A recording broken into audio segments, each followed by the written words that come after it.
नमस्कार, आप देख रहे हैं 5 की बात। मैं हूं नगमा। चंडीगढ़ नगर निगम चुनाव में आम आदमी पार्टी को बड़ी कामयाबी मिली है और पहली बार चंडीगढ़ नगर निगम चुनाव लड़ रही आम आदमी पार्टी ने 35 में से 14 सीटें जीती हैं, जबकि बीजेपी को 12 सीटों पर कामयाबी मिली है और कांग्रेस को 8 सीटें मिली।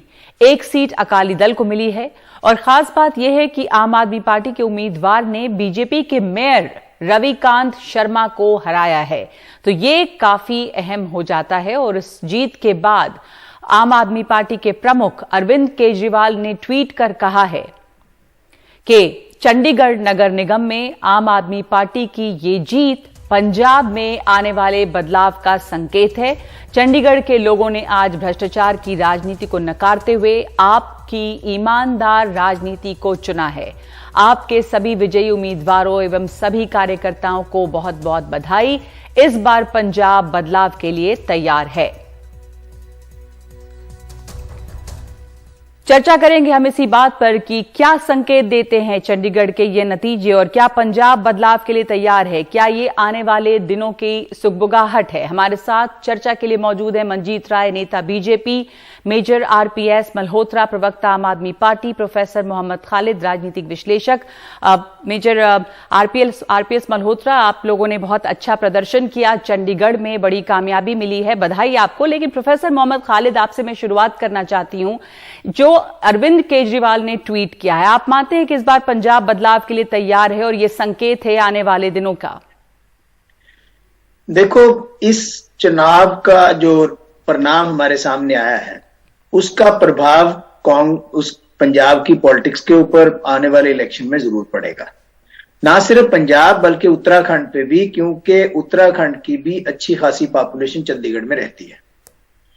उनका कहना बिल्कुल सही है कि वो कहेंगे भी कि बदलाव की तरफ ये संकेत देता है, लेकिन चंडीगढ़ की राजनीति और पंजाब की राजनीति डिफरेंट है। बेशक संकेत जरूर जा सकते हैं। पंजाब की पॉलिटिक्स जो है, पंजाब की जो पॉलिटिकल स्पेस है वो बिल्कुल डिफरेंट है। यहाँ पर यूटी है और यहाँ पर सिर्फ 2 ही इलेक्शन होते हैं, एमपी का और नगर निगम का। पिछली बार नगर निगम में कंप्लीट डोमिनेंस बीजेपी की थी, तो बीजेपी के अगेंस्ट तो एक वर्डिक्ट ये है ही जी, क्योंकि बीजेपी जो है वो पिछड़ी है। खासतौर पर मेयर का हार जाना ये काफी बड़े संकेत देता है। जी हाँ, तो मैं इसके ऊपर पहले एक छोटी सी प्रतिक्रिया आपके पास आऊंगी समझने के लिए कि आखिर क्यों ऐसा हुआ। पर मंजीत राय जी, आपसे एक छोटी सी प्रतिक्रिया इस पर चाहती हूं कि बहुत ज्यादा सीटों का फासला नहीं है, लेकिन महत्वपूर्ण बात यह है कि आम आदमी पार्टी जो 2016 में कहीं नहीं थी, वो इस समय इतनी बड़े स्तर पे जीती है और इतनी सारी सीटें लेकर आई है। अगर आप 2016 को देखें तो बीजेपी को 20 सीटें मिली थी, कांग्रेस को 4, अकाली दल को 1 और निर्दलीय 1। लेकिन इस बार जो चंडीगढ़ के नतीजे हैं 2021 के, आम आदमी पार्टी एक नए प्लेयर है, यहां पर एक नई खिलाड़ी। आम आदमी पार्टी को 14 सीटें, बीजेपी को 12, 20 से 12, और दूसरे की जो मेयर हैं वो हारते हैं। ये कैसे देखते हैं आप इसे? ये एक बहुत बड़ा झटका है बीजेपी के लिए। नगमा जी, सबसे पहले मैं चंडीगढ़ निवासियों के समक्ष अपना शीश झुकाता हूं। उन्होंने जो वर्डिक्ट दिया उसके अनुसार हम काम करेंगे। दूसरी बात है, जो अभी आम आदमी पार्टी अपने में आप में भ्रम पाल रही है। जब लास्ट टाइम आपने भी बताया कि हमने ये 16 में लगभग 20 सीटें जीती थी, लेकिन पंजाब में रिजल्ट हमारा टोटली डिफरेंट आया। ये अपने आप में भ्रम पालना कि चंडीगढ़ में इतनी हम सीटें ले गए कि शायद पंजाब भी ले जाएंगे, दैट इज जैसे चलिए मान लेते हैं कि ये भ्रम है कि अगर चंडीगढ़ में सीटें आई तो पंजाब भी जीत लेंगे, पर मेयर आपके हारे हैं, ये एक बड़ा झटका तो है। ये देखो, विशेष व्यक्ति है, काफी समय से वो लड़ रहे थे, रविकांत शर्मा जी। मैं उनको पर्सनली जानता हूं, बहुत अच्छे व्यक्ति है, लेकिन लोगों ने जो एक एंटी इनकम्बेंसी होती है, ये भी कुछ इस पर भी काम होना चाहिए था। कई बार कमियां रह जाती है, तो ऐसा एक मेयर से हारने के, तो मतलब ये साफ है कि नाराजगी है बीजेपी से चंडीगढ़ की, अगर हम बात करें। नहीं, ऐसी नहीं। देखिए, इतना लंबे अरसे से बीजेपी वहां पर अपने सेवाएं दे रही है एज ए कारपोरेशन में, तो उसमें फिर भी 12 सीटें आई। मैं समझता हूं कि लोगों ने एकदम नकारना जरा अपने कह देना, वो मैं इस बात को सही नहीं मानता। हाँ। बाकी एंटी इनकम्बेंसी अगेंस्ट कैंडिडेट्स भी होती है। जैसे आप बार बार ये कह रहे हो कि मेयर रविकांत शर्मा जी हार गए, तो ऐसे व्यक्तियों के अगेंस्ट भी एंटी इनकम्बेंसी होती है। तो इस कई चीजें हमारी कमियां जो रही है उनको देखेंगे। ठीक है, आप कह रहे हैं कि एंटी इनकम्बेंसी हो सकती है, और जो चंडीगढ़ में नतीजे आए हैं जरूरी नहीं है कि ये पंजाब में भी यही नतीजे हों, तो भ्रम न पाले आम आदमी पार्टी। मेजर आरपीएस मल्होत्रा, आपकी प्रतिक्रिया। 2016 में हमने 20 सीटें जीती थी। देखिए नगमा, चंडीगढ़ एक केंद्र शासित प्रदेश है, और चंडीगढ़ को अगर मिनी इंडिया कहा जाए तो मंजीत राय जी, एक मिनट। आप अब जीते हैं, आज के दिन अच्छी सीटें लेकर आए हैं आम आदमी पार्टी के। हमारे साथ नेता जुड़े मेजर आरपीएस मल्होत्रा, उनकी प्रतिक्रिया ले ले, फिर आपके पास मैं आती हूँ। मंजीत राय जी बोलिए मल्होत्रा साहब। नगमा, देखिए चंडीगढ़ एक केंद्र शासित प्रदेश है, देश के विभिन्न भागों से आए हुए लोग यहाँ पे रहते हैं, तो एक मिनी इंडिया अगर चंडीगढ़ को कहा जाए तो गलत नहीं होगा। और चंडीगढ़ का जो मूड है वो सारे भारत के मूड का एक बैरोमीटर है। आप भारत तक पहुंच गए। पंजाब की बात करें पहले, कि आपको लगता है कि पंजाब के मूड का बैरोमीटर है? हमारा निशाना पूरा भारत है, सारी स्टेट। ये तो ना वो मंजीत जी प्लीज सुन लीजिए, शांति रखिए। मंजीत जी, इनको बात पूरी कर लेने दीजिए। मंजीत जी, बात पूरी कर लेने दीजिए, आपके पास भी आऊंगी। प्लीज इनको म्यूट कीजिए। देखिए, देश के लोग जो हैं, खासकर उत्तर भारत और पंजाब के लोग जो हैं, वो नफरत और हिंसा, भ्रष्टाचार की राजनीति से तंग आ चुके हैं। वो केजरीवाल मॉडल ऑफ गवर्नेंस चाहते हैं, जिसमें जो जीवन की मूलभूत जरूरतें हैं, बिजली, पानी, शिक्षा, रोजगार, सेहत सुविधाएं, उनको आसानी से मिले और अच्छी क्वालिटी की मिले। और ये मॉडल जो है केजरीवाल ने दिल्ली में प्रूव किया है। उसको देखते हुए अभी तो सिर्फ चंडीगढ़ में ही ये बदलाव आया है, आप देखना आने वाले समय में पंजाब में बहुत जबरदस्त तरीके से बदलाव आएगा। जब आएगा देखेंगे। आप कह रहे हैं कि ये सिर्फ पंजाब का बैरोमीटर नहीं, पूरे भारत का बैरोमीटर है। लेकिन अभी तो पंजाब के चुनाव है, तो आप कह रहे हैं कि पंजाब की तरफ तो बिल्कुल इशारा कर ही रहा है, और उत्तराखंड चुनाव के लिए भी आप लोगों के लिए उम्मीद जगाता है ये चंडीगढ़ के जो नतीजे हैं? नगमा जी, आज भारत के लोग जो हैं वो जागरूक हो चुके हैं, और वो जानते हैं कि नफरत की राजनीति कौन करता है, भ्रष्टाचार की राजनीति कौन करता है, कॉर्पोरेट घरानों के हाथ में कौन बिका हुआ है। वो उनसे पीछा छुड़ाना चाहते हैं, तंग आ चुके हैं। ठीक है, कॉर्पोरेट घरानों की राजनीति, नफरत की राजनीति, इन सब से पीछा छुड़ाना चाह रहे हैं लोग। तो आखिर वो क्या वादे कर रहे हैं अरविंद केजरीवाल, जिसकी वजह से वो चंडीगढ़ में आम आदमी पार्टी ने एक अच्छी जीत हासिल की है? मंजीत राय जी। हाँ, एक बात तो मैं मल्होत्रा जी से बिल्कुल सहमत नहीं हूं। ये एकदम ही हमारे ना एक पंजाबी की नगमा की कहावत है, किसी के पैर के नीचे बटेर आ गया तो कहते हम रोज मीट से रोटी खाते हैं। ये हमारे मल्होत्रा जी उसी बात पर ऐसे कर रहे हैं कि चंडीगढ़ में कुछ सीटें तो आ गई, जैसे जब जब इनको कहीं से थोड़ी सी सीट मिलती है तो समझते हैं हम पूरे देश पर राज करेंगे। आपने पहले भी लड़के देख लिया, आगे भी लड़के देख लेना, पूरे देश पर भी देख लेना। और भाई आज 7 साल हो गए honourable prime minister Modi ji को राज करते हुए। ऐसे कह देना भ्रष्टाचार, कौन सा भ्रष्टाचार है बताइए जरा? पूरे देश में कभी किसी ने उंगली की हो एक नए पैसे की? जिन्होंने भ्रष्टाचार किया, जवाब सुन लीजिए मल्होत्रा साहब। मल्होत्रा जी वो लुप्त होते जा रहे हैं। मैं इनसे पूछना चाहता हूँ, मल्होत्रा जी की बात सुन लीजिए मंजीत राय जी। जी को कॉर्पोरेट घरानों के हाथ में कौन सौंपना चाहता था? और ये पैर के नीचे बटेर की बात करते हैं, एक पैर के नीचे तो बटेर आ जाए तो चलो मान सकते हैं, 3 बार लगातार बटेर आए तो चांस की बात नहीं होती है। उस पैर में करामात होती है। दिल्ली में 3 बार लगातार आई है सरकार, और 63 सीटें कहाँ बैठे हुए हैं? तो देश आज जान चुका है कि ईमानदार इस वक्त आज तो कम से कम खुशी मनाने का दिन है। मल्होत्रा जी को खुश होने दीजिए। अब आगे देखिएगा कि पंजाब में ये जो बदलाव इस समय चंडीगढ़ में दिखा है, क्या वो पंजाब में दिखता है, क्या वो उत्तराखंड में दिखता है, क्या ये आने वाले दिनों में जो बदलाव होने वाले हैं उसके कोई संकेत हैं, या कोई बदलाव होगा भी या नहीं होगा? प्रोफेसर मोहम्मद खालिद, आप बताएं कि जो दोनों नेता अलग अलग बात कह रहे हैं, जाहिर है कि एंटी इनकम्बेंसी की बात जो कर रहे हैं मंजीत राय जी, वो अपनी जगह पर सही है, इसलिए कुछ सीटें कम हुई हैं बीजेपी की। लेकिन आम आदमी पार्टी का उभार इस समय चंडीगढ़ में ये साफ तौर पे महत्वपूर्ण है और कांग्रेस का एक तरह से वहां नहीं, बहुत कम सीटों पर सिमटना ये भी बहुत महत्वपूर्ण है। जी प्रोफेसर साहब। देखिए नगमा जी, ऐसा है कि हम इस चीज को इग्नोर नहीं कर सकते कि चंडीगढ़ यूटी है। यहां पर पिछले 5 साल से कारपोरेशन जो थी वो बीजेपी के वर्चस्व में थी और यहां पर एमपी जो हैं वो भी बीजेपी के हैं और यहां पर सारी फंडिंग सेंट्रल गवर्नमेंट की है। सारी सेंट्रल गवर्नमेंट की पॉलिसी सबसे पहले चंडीगढ़ में लागू होती हैं अगर यूटीज को देखा जाए।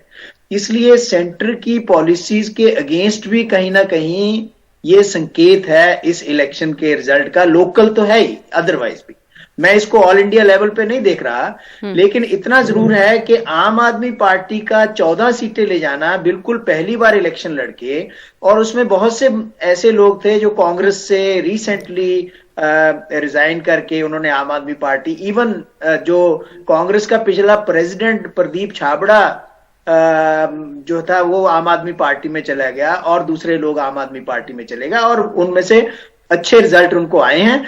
इसका प्रभाव जो है, इसको भुनाने की कोशिश आम आदमी पार्टी डेफिनेटली पंजाब के इलेक्शन में करेगी। और पंजाब के इलेक्शन में जिस तरह से कंफ्यूजन इस समय है, 4 से 2 से 3, 3 से 5 दल बन गए हैं जो इलेक्शन लड़ना चाहते हैं, तो वहां पर ये कंफ्यूजन और है। उसमें आम आदमी पार्टी अपने आप को बेहतर प्रदर्शन करने की कोशिश करेगी, लेकिन आम आदमी पार्टी की सबसे बड़ी प्रॉब्लम जो है वो ये है, पिछली बार लोगों ने उनको 20 सीटें दी थी, घट करके 10 रह गई, बाकी कुछ लोग छोड़ करके चले गए एमएलए, कुछ लोग। इस चीज को कंट्रोल, और दूसरे आम आदमी पार्टी जल्दी से जल्दी अपना सीएम का चेहरा जो है पंजाब में वो लाए ताकि जी मल्होत्रा जी, आप इसके ऊपर अपनी प्रतिक्रिया देना चाहेंगे? जो प्रोफेसर खालिद कह रहे हैं कि ये बहुत जरूरी है कि आप जो कमियां रहीं, एक तो उसको कंट्रोल करना, लोग जिस तरह से छोड़कर गए, जो सीटें आपकी पहले कम हुई पंजाब चुनाव को अगर हम देखें तो, और दूसरे ये कि कोई सीएम का चेहरा नहीं है, तो ये सोचना कि चंडीगढ़ में जो हुआ है वो पंजाब में उसको रेप्लिकेट कर सकेंगे, आप दोहरा सकेंगे, पर कौन है वहां पर जिसके नाम पे वोट पड़ेगा? कोई सीएम का चेहरा नहीं है और ये सवाल बार बार उठे हैं। देखिए नगमा, हाँ। जो लोग पार्टी को छोड़कर गए हैं उनका कोई जद्दी हक नहीं बन गया अगर वो एक बार एमएलए बन गए हैं। आम आदमी पार्टी में जो भी कोई एमएलए बनता है उसको परफॉर्मेंस देनी पड़ती है, पार्टी के प्रति वफादार रहना पड़ता है, ईमानदार रहना पड़ता है। तो ये जो लोग छोड़ के गए हैं, इनकी इन 3 क्राइटेरियाज में कहीं ना कहीं कमी थी और इनको ये क्लियर हो गया था कि पार्टी इनको आने वाले समय में टिकट नहीं देगी। और अगर जो पंजाब चुनाव की बात है और सीएम का चेहरा, उस पे क्या कहेंगे आप? सीएम का चेहरा देखिए, हम आने वाले समय में सही समय पे सीएम का चेहरा जो है वो अनाउंस करेंगे, डेफिनेटली करेंगे। इसमें कोई दो राय नहीं है, कोई डाउट वाली बात नहीं है। और सबसे बड़ी बात जो है कि केजरीवाल मॉडल ऑफ गवर्नेंस, ईमानदारी का मॉडल और लोक सेवा का जो मॉडल है वही हमारा मॉडल है। उसी के नाम पे जो है वोट पड़ेगी और हम उसी के नाम पे वोट मांग रहे हैं। केजरीवाल के नाम पे यहाँ पे वोट पड़ेगी, आप एक तरह से कह रहे हैं कि यहाँ पे सीएम का चेहरा बहुत महत्वपूर्ण नहीं है। लेकिन जो अभी प्रोफेसर साहब ने बात कही है, मंजीत राय आपकी प्रतिक्रिया उस पर कि कहीं ना कहीं चंडीगढ़ में जिस तरह चुनाव हुए हैं, एक मिनट, चंडीगढ़ में जो चुनाव हुए हैं वो सेंटर की पॉलिसीज से जो नाराजगी रहती है वो भी दिखाता है। तो ऐसा नहीं है कि सिर्फ लोकल मुद्दे पे चुनाव हुए हैं। आप मानते हैं ये कि केंद्र की नीतियों का असर भी इन चुनाव के नतीजों पर पड़ा है? लगभग कॉर्पोरेशन का जो चुनाव होता है लोकल इश्यूज पर होता है। इसका कोई नेशनल लेवल पर कोई लेना देना नहीं होता। बाकी यहाँ पर जब नेशनल लोकसभा की इलेक्शन आई थी, या उस समय भी इन्होंने लड़के देखी है, आम आदमी पार्टी की तरफ से लड़े थे, क्या हाल हुआ उनका पूरे देश में। और इनके जो कन्वीनर साहब है मल्होत्रा जी के, वो उन्होंने तो वहां पर जाके वाराणसी में लड़ने का प्रयास किया, क्या हुआ वहां पर? आप कह रहे हैं कि जो भी केंद्र के इश्यूज हैं उनका कोई असर नहीं है, लोकल लेवल पे चुनाव लड़े जाते हैं, लोकल इश्यूज महत्वपूर्ण है। आखिरी टिप्पणी आपसे प्रोफेसर खालिद, मैं ये जानना चाहती हूँ कि लेकिन आ गया तो आप ये बात को इनको ध्यान रखना चाहिए। हाँ नहीं, मैं पूछ रही हूँ कि जो कह रहे हैं, एक सेकेंड, हमारे पास इतना ही समय। आखिरी टिप्पणी प्रोफेसर मोहम्मद खालिद से कि क्या ये जो चुनाव में आम आदमी पार्टी जितनी सीटें लेकर आई है, आप मानते हैं कि ये बहुत महत्वपूर्ण है बहुत अहम है उनकी ये जीत और एक बदलाव है और बदलाव का संकेत भी है। प्रोफेसर मोहम्मद खालिद जी देखो, इसमें कोई शक नहीं है कि अगर कोई नई पार्टी उभरती है और पहली बार इलेक्शन लड़ती है तो बदलाव का संकेत तो डेफिनेटली है उसमें, उसको तो डिनाई नहीं किया जा सकता। लेकिन अब सवाल आगे है, सवाल ये है कि आगे अलायंस किससे होगा, क्योंकि ये एक त्रिशंकु कॉरपोरेशन है, इसमें आगे मेयर के लिए किस तरह से इकट्ठे होंगे, ये अपने आप में बहुत बड़ा क्वेश्चन है, जिसका प्रभाव अगेन पंजाब की पॉलिटिक्स के ऊपर पड़ेगा कि क्या आम आदमी पार्टी और कांग्रेस इकट्ठे होंगे, आम आदमी पार्टी बीजेपी इकट्ठे होगी, बीजेपी जोड़ तोड़ की कोशिश करेगी, या किस तरह से मेयर, डिप्टी मेयर और सीनियर डिप्टी मेयर बनेंगे और कौन सा अलायंस बनेगा, उसका प्रभाव पंजाब पर डेफिनेटली होगा। और पंजाब में फिर ये नहीं कह सकते कि हम उधर और तरह की राजनीति करेंगे, चंडीगढ़ में और तरह की राजनीति। तो आप कह रहे हैं कि अभी जो स्थिति है उसमें कौन किसके साथ जाता है और क्या स्वरूप यहां पर उभर के आता है चंडीगढ़ में, वो बहुत प्रभावित करेगा, पंजाब के चुनाव पर असर डालेगा और किस तरह के गठबंधन होते हैं। बहुत बहुत धन्यवाद आप तीनों का इस चर्चा में शामिल होने के लिए। बड़ी खबर यह है कि आम आदमी पार्टी को अच्छी सीटें मिली हैं, बीजेपी से आगे रही है। वो चंडीगढ़ के ये चुनाव थे सिविक बॉडी के। बहरहाल ये महत्वपूर्ण है क्योंकि पंजाब में चुनाव अभी होने हैं। तो इस वक्त हम एक ब्रेक ले रहे हैं 5 की बात में और आगे देखेंगे दिल्ली में लगातार बढ़ रहे कोरोना के मामले और 6 महीनों में सबसे ज्यादा मामले एक दिन में अब आए हैं।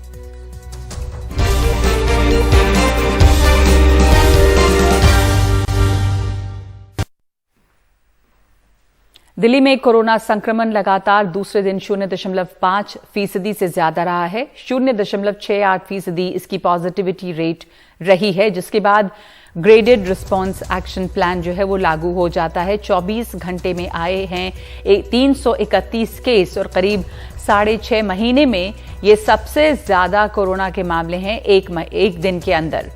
6 जून के बाद से सबसे ज्यादा कोरोना के केस हैं और 2 जून के बाद से सबसे ज्यादा पॉजिटिविटी। सक्रिय कोरोना मरीजों की संख्या इस समय 1289 हुई है, करीब 6 महीने में सबसे ज्यादा।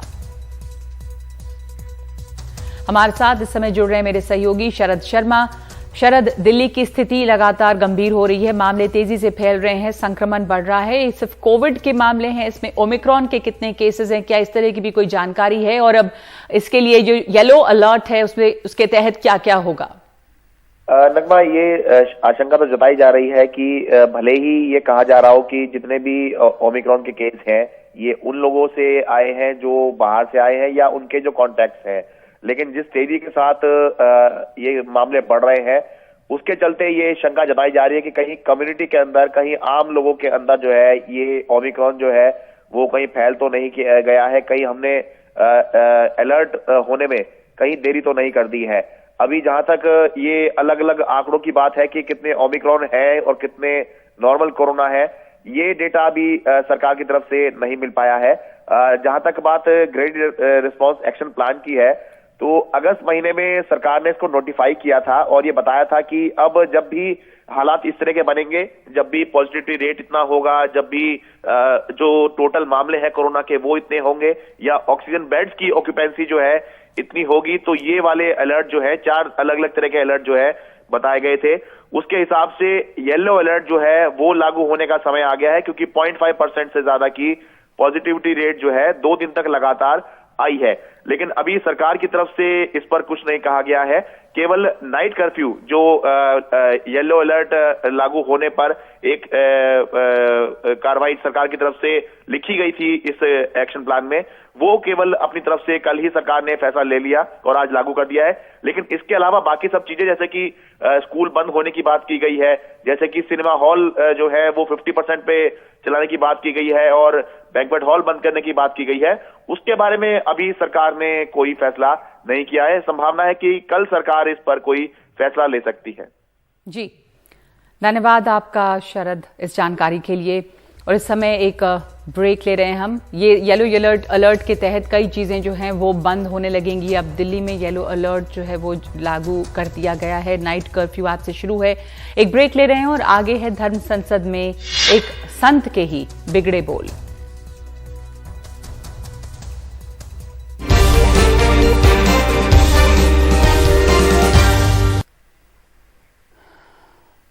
और अमित शाह के घर पहुंचे हैं कैप्टन अमरिंदर सिंह। अमित शाह, कैप्टन अमरिंदर सिंह और सुखदेव ढींडसा के बीच बैठक हुई है।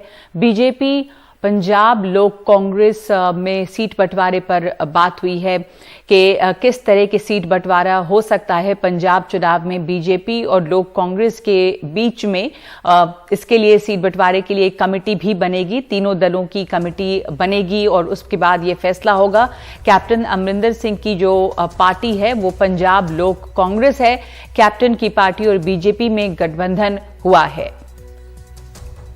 कि सीटों के बंटवारे को लेकर के, संख्या को लेकर के और कौन सी पार्टी लड़ेगी इसको लेकर के तीनों ही दलों के दो प्रतिनिधियों की एक कमेटी बनाई जाएगी। आज नाम तय किए जाएंगे और आने वाले 1-2 दिन के बाद में उसकी बैठक होगी और बैठक में इन सारे विषयों पर विचार करने के साथ साथ में पंजाब से जुड़े हुए विषय, सिखों से जुड़े हुए विषय, कृषि से जुड़े हुए विषय और पंजाब में जो बहुत बड़ा तबका है ओबीसी, उन सब से जुड़े हुए विषय, इन सब विषयों के ऊपर व्यापक चर्चा करने के बाद में एक मैनिफेस्टो, जॉइंट मैनिफेस्टो इन तीनों दलों का, इस गठबंधन का बनेगा जो हमारे लिए आने वाले चुनाव में चुनाव का आधार होगा।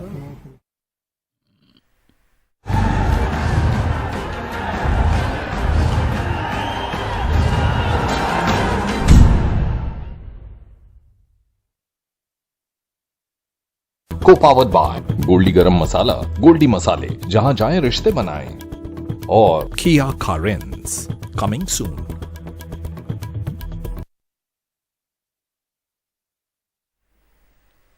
रायपुर में चल रहे धर्म संसद के दौरान महात्मा गांधी के लिए अपशब्द का इस्तेमाल करने के लिए खुद को संत कहने वाले कालीचरण के खिलाफ एफआईआर दर्ज कर ली गई है। प्रमोद दुबे की शिकायत पर पुलिस ने ये एफआईआर दर्ज की है। आपको बता दें कि कालीचरण महाराज ने महात्मा गांधी की हत्या के नाथूराम गोडसे की सराहना की और कहा कि लोगों को धर्म की रक्षा के लिए एक कट्टर हिंदू नेता को सरकार के मुखिया के तौर पर चुनना चाहिए। अपने संबोधन के दौरान उन्होंने महात्मा गांधी के लिए अपशब्द का इस्तेमाल किया।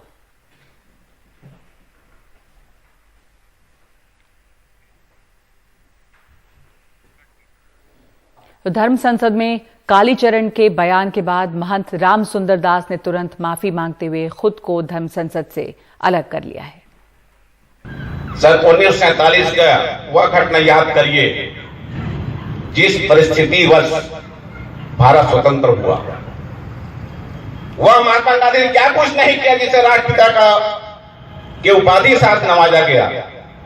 अब उनके विषय में इस धर्म संसद से ऐसी बात, ये हमारा सनातन धर्म नहीं हो सकता।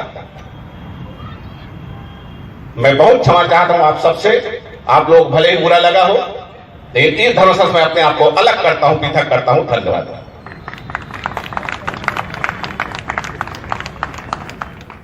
और छत्तीसगढ़ के मुख्यमंत्री भूपेश बघेल ने कहा है कि समाज में जहर घोलने की कोई भी कोशिश अगर की जाएगी तो इसके पर कड़ी कार्रवाई होगी। गांधी जी राष्ट्रपिता के बारे में इतनी बड़ी बयान उसके द्वारा दिया गया है, लेकिन भारतीय जनता पार्टी मौन है और यहाँ इस प्रकार से उत्तेजक बातें या हिंसात्मक बातें बिल्कुल बर्दाश्त नहीं की जाती। और राष्ट्रपिता के बारे में इस प्रकार के बातें कही जाना निश्चित रूप से दर्शाता है कि उनकी मानसिक स्थिति क्या है। गैर जमानती धाराओं में मामला दर्ज हुआ है, क्या गिरफ्तारी होगी? क्यों नहीं होगी, विधि सम्मत कार्रवाई होगी, चाहे व्यक्ति कोई भी हो।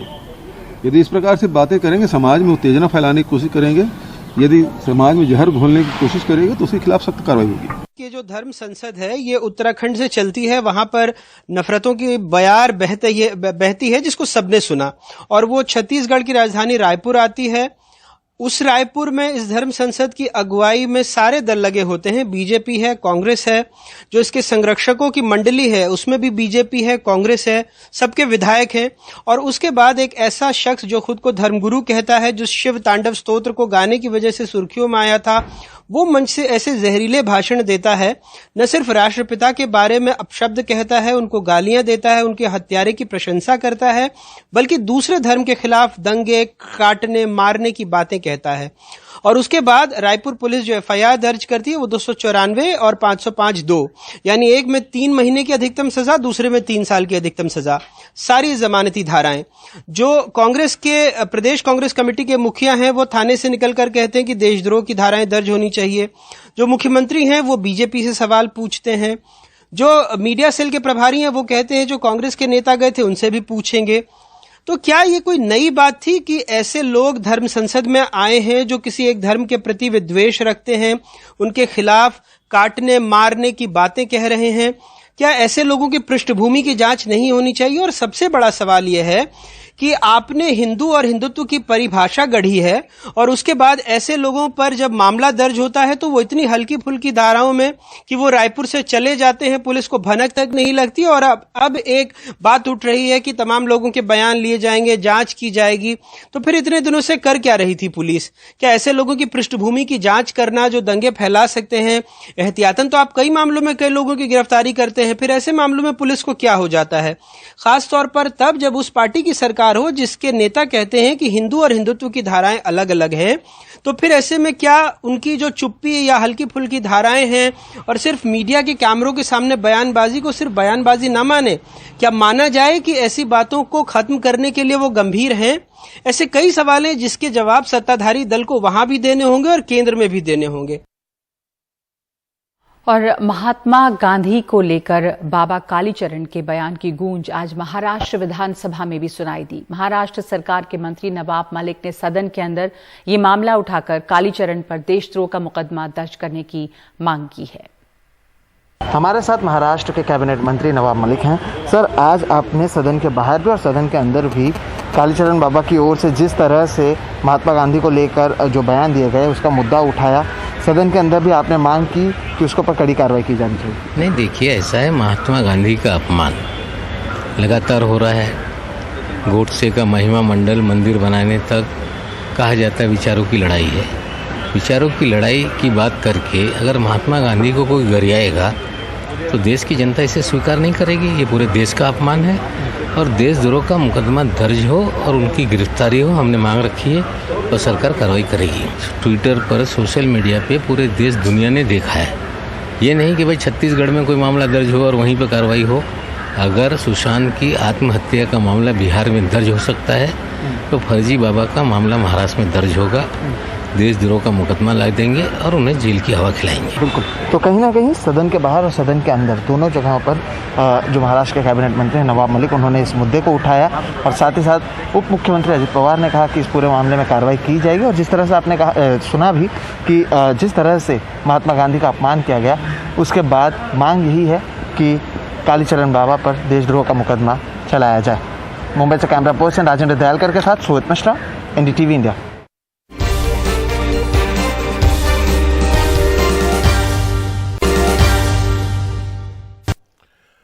नमस्कार, एनडीटीवी इंडिया में आपका स्वागत है। मैं हूं मनोरंजन भारती।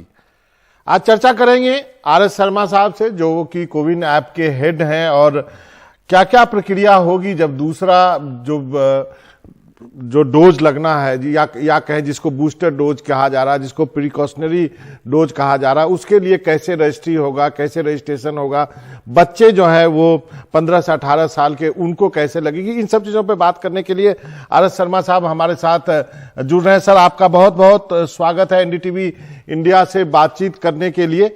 मेरा सबसे पहला सवाल ये है कि सीनियर सिटीजन्स कैसे जो है इस ऐप पे दोबारा जाएं, क्योंकि वो उनको 2 डोज पहले ही लग चुका है, तो क्या फिर से जाना होगा, उनको इस ऐप पे रजिस्टर करना होगा? क्या प्रक्रिया आपने रखी है इसके लिए? देखिए, सीनियर सिटीजन को जो डोजेज लगेंगे वो ऑलरेडी हमारे साथ रजिस्टर्ड हैं। उन्होंने ऑलरेडी 2 डोजेज ले लिए हैं, इसलिए उनको अलग से कुछ करने की आवश्यकता नहीं है। हम लोग ये व्यवस्था कर रहे हैं कि जिन लोगों के 2 डोज लग चुके हैं और जिनको दूसरी डोज के बाद 9 महीने का समय व्यतीत हो चुका है, उन लोगों के पास हम एक SMS भेजेंगे कि आप प्रिकॉशनरी डोज के लिए एलिजिबल हैं, प्रोवाइडेड आपको कोई कोमॉर्बिडिटी कंडीशन एग्जिस्ट करती है। ये व्यवस्था हम लोग कर रहे हैं, तो उनको ये सूचना मिल जाएगी। अगर वो सूचना मिलने से पहले ही या सूचना मिलने के बाद जब भी वो रजिस्टर करना चाहे तो अपने ही प्लेटफॉर्म पे अपने ही अकाउंट में जाकर के अपना रजिस्ट्रेशन अपना एक प्रकार से शेड्यूलिंग कर सकते हैं। लेकिन जिनको कोवैक्सीन लगा है वो क्या कोवैक्सीन ही लेंगे, या जो जिनको कोविशील्ड लगा है उनको कोविशील्ड ही लेना होगा, या उल्टा पुल्टा भी कर सकते हैं? अभी देखिए, इस बारे में स्थिति स्पष्ट नहीं है, लेकिन जो भी अभी 10 जनवरी से ये कार्यक्रम प्रारंभ होना है, तो तब तक जो एक्सपर्ट्स हैं वो डिसाइड कर लेंगे कि उनको तीसरी डोज वही डोज लगनी है जो पहली 2 लगी हैं या दूसरी लग सकती है। तो वो जैसे भी डिसाइड करेंगे वैसे ही हम अपने प्लेटफॉर्म पे उस रूल को एक्टिवेट कर देंगे। तो इसका क्या नाम दे रहे हैं आप? प्रिकॉशनरी डोज, बूस्टर डोज, इसको बहुत कुछ नाम दिया जा रहा है, आप लोग क्या कह रहे हैं इसको? इसको हम कह रहे हैं प्रिकॉशनरी डोज, इसको प्रिकॉशन लेने वाली डोज कह रहे हैं। जो 15 से 18 के बीच के बच्चे हैं वो कैसे रजिस्ट्री करेंगे, क्योंकि उनके पास बहुत ज्यादा डॉक्यूमेंट नहीं होता है, उनके लिए क्या प्रावधान है, ये जानकारी चाहता हूं सर। वो कोई समस्या नहीं है। जो बच्चे 2007 या उसके पहले पैदा हुए हैं, उन बच्चों को जाकर के अपने प्लेटफॉर्म पे, कोविन प्लेटफॉर्म पे या आरोग्य सेतु ऐप पे या और किसी ऐप पर अपना अकाउंट क्रिएट करना होगा।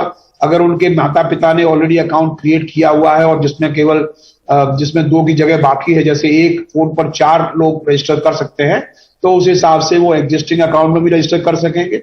और रजिस्टर करने के बाद अपना फिक्स कर ले कहां पे उनको वैक्सीन लगवानी है। ये ध्यान रखना होगा कि हमें केवल 2 ही वैक्सीन की जानकारी है अब तक जो हमारे रेगुलेटर ने अप्रूव की है, जाइडस कैडिला की वैक्सीन और कोवैक्सीन। तो इन दोनों में से कोई वैक्सीन जहां लग रही होगी वहां जाकर के अपनी वैक्सीन लगवा सकते हैं। नहीं सर, मैं ये समझना चाह रहा था कि क्या माता पिता का भी डॉक्यूमेंट से काम चल जाएगा या बच्चे का ही चाहिए सब कुछ? देखिए, बच्चों को नहीं, पेरेंट्स के रजिस्टर पर मोबाइल पर तो मुमकिन होगा ही, रजिस्ट्रेशन कराने में तो कोई समस्या नहीं है। लेकिन जब वहां वैक्सीनेशन करवाने जाएंगे तो उनको अपना कोई ना कोई डॉक्यूमेंट दिखाना होगा जो ये सिद्ध करेगा कि बच्चे जो है 2007 और 2005 के बीच में पैदा हुआ बच्चा है कोई, वो बात होगी। और उसके साथ साथ उसको अब मान लीजिए आधार अगर है उसके पास तो आधार दिखा दे, आधार नहीं है तो स्कूल का सर्टिफिकेट अगर है, स्कूल का आइडेंटिटी कार्ड है वो दिखा दे। तो इस तरह से, क्योंकि उसके पास वोटर आईडी कार्ड तो होगा नहीं, तो इस तरह से हम लोगों ने सुविधा ये प्रदान की है बच्चों के लिए कि वो स्कूल का आइडेंटिटी कार्ड भी दिखा सकते हैं। कोई और नया वैक्सीन ला रहे हैं, क्योंकि सरकार जो है शायद एक आध वैक्सीन को अनुमति दे दी है, कुछ का ट्रायल चल रहा है, इस पे कोई क्लैरिटी है क्या? नहीं, देखिए, जो भी सरकार बताएगी हमें कि ये वैक्सीन को इंक्लूड करना है तो हम इंक्लूड कर लेंगे, इस वैक्सीन को हटाना है तो हम हटा देंगे। इसमें मतलब ये तो जो सरकार की पॉलिसी डिसीजंस होंगे, हमारे प्लेटफॉर्म का काम है उन पॉलिसी डिसीजन को कार्यान्वित करना, और हम उनको कार्यान्वित करते रहेंगे। अपने प्लेटफॉर्म को यथा रिक्वायर्ड जो चेंजेस हैं वो हम चेंजेस को कॉन्फ़िगर करते रहेंगे। जो फ्रंटलाइन वर्कर्स हैं, चाहे जो हेल्थ वर्कर्स हैं, चाहे जो बुजुर्ग हैं, उनके लिए कोई और ऑप्शंस आप दे रहे हैं क्या? उनके लिए क्या व्यवस्था होगी? बिल्कुल रजिस्टर नहीं करना है, वो हमसे हमारे पास पहले ही रजिस्टर्ड है। उनको जरूर स्लॉट लेने के लिए अपॉइंटमेंट बुकिंग जरूर करानी है, लेकिन रजिस्टर नहीं करना है। अपॉइंटमेंट बुकिंग तो करनी होगी ना कि कहां पे लगवाना है, उनको कब लगवाना है, तो उसके लिए उसी हिसाब से, या फिर अगर अपॉइंटमेंट नहीं करना चाहते तो जा सकते हैं वहां पे अपना मोबाइल नंबर के साथ, तो कोई समस्या नहीं है, वहां पे भी करवा सकते हैं। वॉक इन जिसको बोलते हैं, वॉक इन भी जा सकते हैं। लेकिन हाँ, बताएं। आपने जो है कोविन ऐप के आप मुखिया हैं, तो अभी आप क्या बता पाएंगे कितने राज्यों में 100% पहली डोज लग चुकी है और आपका टारगेट क्या है? देखिए साहब, ये तो आप कोविन के डैशबोर्ड पे चले जाइए और वहां पे एक एक राज्य के, एक एक जिले के, एक एक वैक्सीनेशन सेंटर की एकदम जानकारी, एक एक डेटा अवेलेबल है। इससे ज्यादा ट्रांसपेरेंट सिस्टम आपने कहीं देखा नहीं होगा। तो इसलिए आप बिल्कुल जाकर के देख लीजिए। कौन कौन से राज्य में, लेकिन मोटे तौर पर मैं बता दूं कि पूरे देश में 90% से अधिक लोगों को पहला डोज लग चुका है और 60% से अधिक लोगों को दूसरा डोज लग चुका है। इतना बड़ा और इतना प्रतिशत तक पहुंचने वाला मैं समझता हूं भारत एकमात्र बड़ा देश होगा। छोटे छोटे देश में मान लीजिए जिसकी पॉपुलेशन 50 लाख है, 60 लाख है, उसको तो हम लोग एक दिन में लगा देते हैं, लेकिन वो देश कंप्लीट कर ले वो अलग बात है। लेकिन इतना बड़ा देश, इतना विविधतापूर्ण देश इतनी बड़ी उपलब्धि हासिल करे, ये अपने आप में एक रिकॉर्ड है। तो इसलिए सब इंफॉर्मेशन और एक एक चीज की इंफॉर्मेशन अवेलेबल है हमारे पास, एक एक व्यक्ति की इंफॉर्मेशन अवेलेबल। एक अंतिम का सवाल है कि कितने देशों ने आपसे इस कोविन ऐप के बारे में आपसे पूछताछ की है, मदद मांगी है, जानकारी हासिल की है? क्योंकि इतने बड़े पैमाने पर आप कर रहे हैं और जैसा आपने कहा कि बहुत छोटे छोटे देश भी हैं, उनको मदद चाहिए होगी। देखिए, हमने एक कॉन्क्लेव की थी 5 जुलाई को, जिसको माननीय प्रधानमंत्री जी ने शुरुआत की थी। उसमें 100 से अधिक देश आए थे और उसके बाद कई देश जो विदेश मंत्रालय है उसके माध्यम से हमसे संपर्क में है। हम लोग उनके साथ बातचीत कर रहे हैं, हम लोग उनके साथ एमओयू साइन करने की स्थिति में हैं। अब कितने देश हैं, कितने देश लाइन में हैं, ये सवाल तो आपको इसका जवाब तो जो हमारा जो विदेश मंत्रालय है उससे ही आपको मिलेगा। लेकिन जो देश हमसे अप्रोच करता है हम उसकी पूरी मदद करते हैं और उसके साथ अपना जो टेक्निकल डिस्कशन है हम बढ़ाते हैं आगे। बहुत बहुत शुक्रिया आर एस शर्मा साहब, आपने वक्त निकाला एनडीटीवी से बातचीत करने के लिए। और धन्यवाद आपका जो आपने मुझे बुलाया अपने चैनल पर। धन्यवाद सर, धन्यवाद। और ये जानकारी आपने शेयर की, बहुत बहुत शुक्रिया सर।